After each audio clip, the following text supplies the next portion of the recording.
We had an interesting issue that happened when we were getting ready to move this past October. We had to rent 2 different trucks, and they were large trucks. After we had them filled and we were getting ready to leave the next day, my future son-in-law was driving one of the trucks and I was driving the other. Because they were so large, we had them one backed up against the emergency gate in our old neighborhood.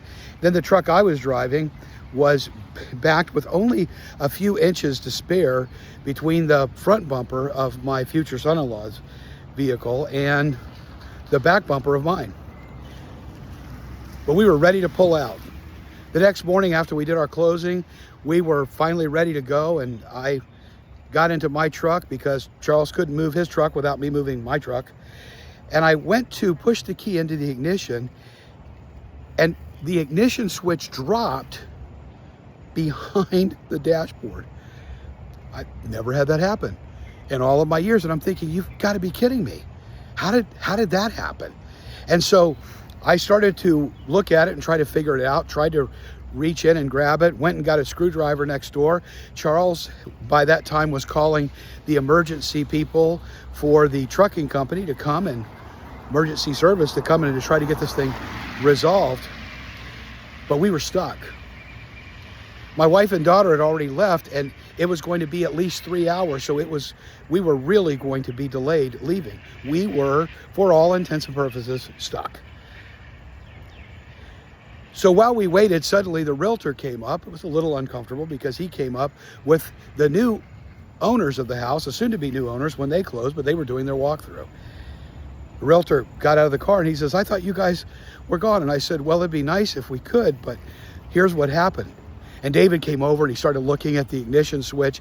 Suddenly he reached his hand up underneath the dashboard and he found it, and he pulled the thing down. It was hanging from a bunch of cords. And I took the key and put it in there and it started. Now it looked really bad. Like it looked scary, like nobody would want to put a key in there. I was waiting to get shocked. But I had to drive like that all the way from Fort Lauderdale to Tennessee. And when I turned the truck in, I told them, "Look, here's what happened to the ignition switch." The guy just looked at me and laughed. He said, "I've never seen that." I said, "Neither have I." But I realized for that moment how stuck I was.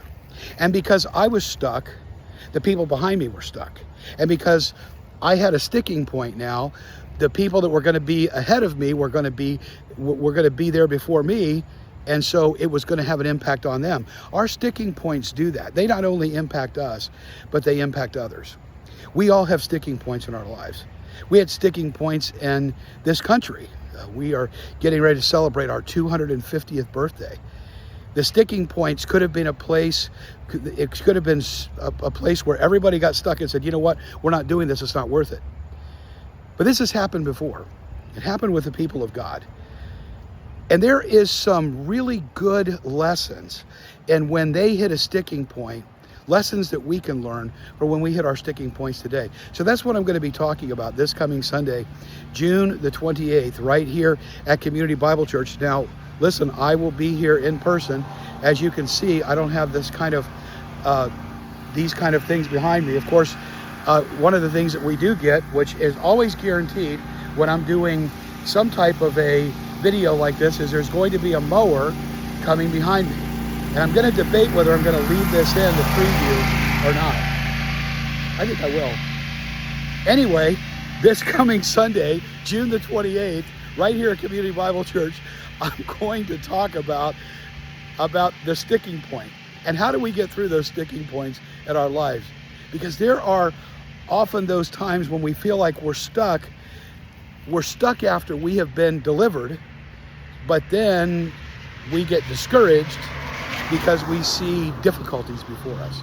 So how do we navigate that? We'll talk about it this coming Sunday. And as I was saying, I'm going to be here in person. I am here in person, and I'm shooting this from West Palm Beach right now. So I'm looking forward to seeing everybody there on our Dania Beach campus this coming Sunday, June the 28th, right here at Community Bible Church in Dania Beach, the sticking point. If you've ever been stuck, this message is for you. We'll see you Sunday, but I promise I'm not bringing that guy with me on the mower.